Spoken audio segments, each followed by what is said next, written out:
Hey, it's Caster, and today we're answering the question, did you get a new mic? To which I say, absolutely. So, the sound quality in this video might be a little bit different, but the real question is, why you should check out Jojo's Bizarre Adventure.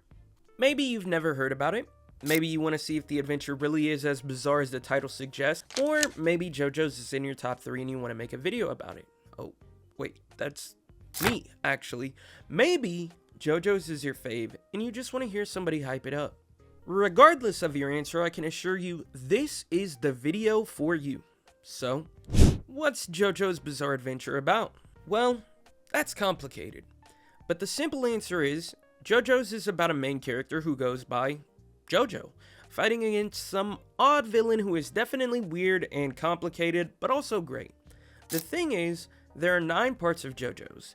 Each part has a different main character from the Joestar family going from one generation to the next. Like I said, this one definitely is as bizarre as the title suggests. The series is currently 36 years old, which is older than most of us watching this video. With 137 volumes, 957 chapters, and 6 parts covered in the anime, and similar to Hunter x Hunter, there is a modern and original version of the anime. Yes, it's massive. Yes, it's wild. Yes, it's absolutely worth your time. So, let's break it down. Art. Jojo's art is similar to One Piece in 2 ways. One, it definitely starts off as an acquired taste, with these cartoonishly huge, brawlic beasts, but it absolutely gets the greatest glow up of all time. I mean, the art of Jojo's is genuinely in the conversation for top 3 of all time. If you don't believe me, Hirohiko Araki, the mangaka for Jojo's, had his art for Jojo's in the freaking Louvre, however you say it, a French art museum. It's really that good, which is why, in the second way it's similar to One Piece, it only gets better with time. The animation is absolutely fantastic. David Productions has knocked it out of the park with animation and adaptation every single time. The voice acting, the music, it's all perfect.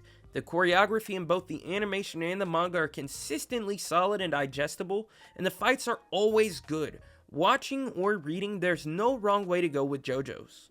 All that being said, I have to give Jojo's a 10 out of 10 for art. It is magnificent. Story and world building.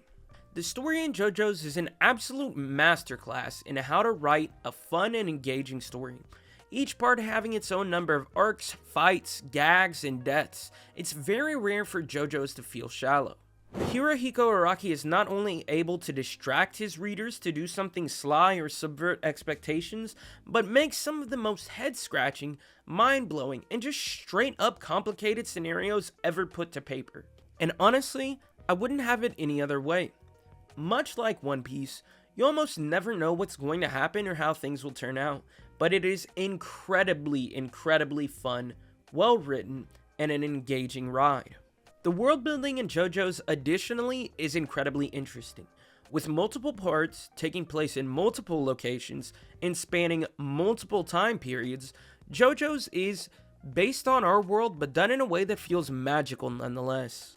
Despite the occasional Araki forgotties, I have to give the story and world building in Jojo's a 9 out of 10. It is absolutely incredibly great.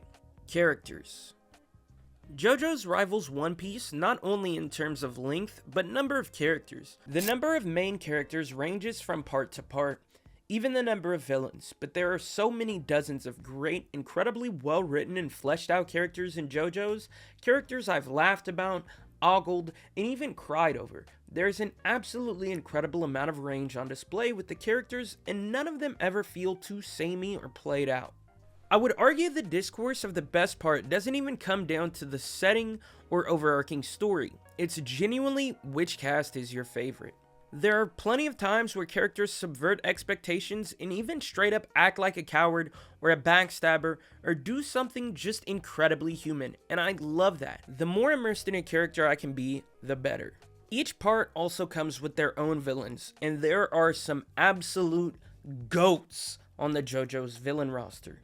From recurring baddies to absolute schizos to underworld crime bosses, there is no shortage of both side and main villains. All of that being said, I have to give JoJo's a 10 out of 10 for characters. Power system. This is the last comparison to One Piece that I'm going to make, I promise. But again, like One Piece, JoJo's has 2 power systems. The first being Hamon. Basically, think breathing techniques from Demon Slayer mixed with martial art. But, to be honest, Hamon pretty quickly dies off after part 2 and is replaced by the main power system of JoJo's, stands. A stand is basically someone's personality made power made manifest. It is also named after a song or a band or something cool like that, but basically, someone's personality becomes a living fighting weapon thing person that can also do weird stuff for them based on their power, like turn into strings or stretch really far or shoot off their fingernails. It's weird. Stands become incredibly more and more weird and complicated, sometimes requiring an entire reread of the fight just to understand how it works, but they're usually pretty dang cool, and even if they're complicated, it's digestible enough to get on the first go in most instances. For power system in JoJo's, I'm going to have to give it a 9 out of 10. The total for JoJo's, just like One Piece, is a whopping, I did it again, a whopping 9.5 out of 10.